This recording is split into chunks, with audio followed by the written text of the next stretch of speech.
সমস্ত রাজ্যের সঙ্গে সংহতি রেখে কাছাড়ের কাঠিগড়ার বিভিন্ন পরীক্ষা কেন্দ্রের এডিআরই পরীক্ষা নির্বিঘ্ন সম্পন্ন হয়েছে রবিবার। কড়া নিরাপত্তার মধ্যে দিয়ে নির্ধারিত সূচি অনুযায়ী এদিন সকাল 10টায় কাঠিগড়া বিধানসভা কেন্দ্রের কালাইন কাঠিগড়ার বিভিন্ন পরীক্ষা কেন্দ্রে করিমগঞ্জ জেলার বিভিন্ন প্রান্তের প্রার্থীরা তৃতীয় বর্গের নিয়োগ পরীক্ষায় অবতীর্ণ হয়েছেন।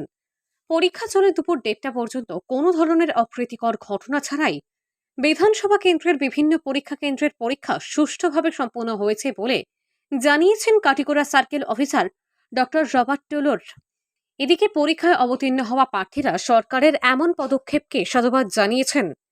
হিলাল চৌধুরীর প্রতিবেদন, RTN বরাক লাইভ, কাঠিগড়া।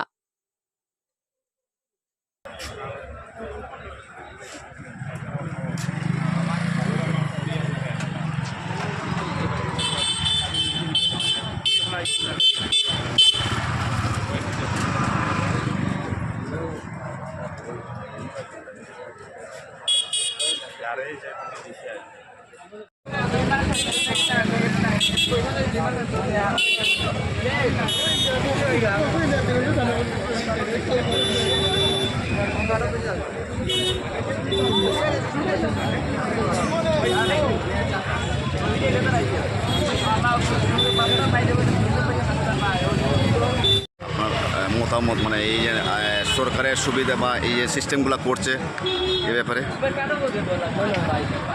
গতবারের তুলনায় তো সিস্টেমগুলো খুব ভালোই আছে। আলাদা আলাদা জায়গায় গ্রামেগঞ্জে সেন্টার দেওয়ার কারণে যাতায়াত সুবিধা ভালো হয়েছে। চারিদিকে সকাল থেকে পুলিশ সুবিধা আছে যাতে ট্রাফিক না হয়, এবং বাকি সব কিছু খুব সুন্দর এবং সুস্থমতো হয়েছে। আপনার কোন জায়গা থেকে এসেছেন? আমি তো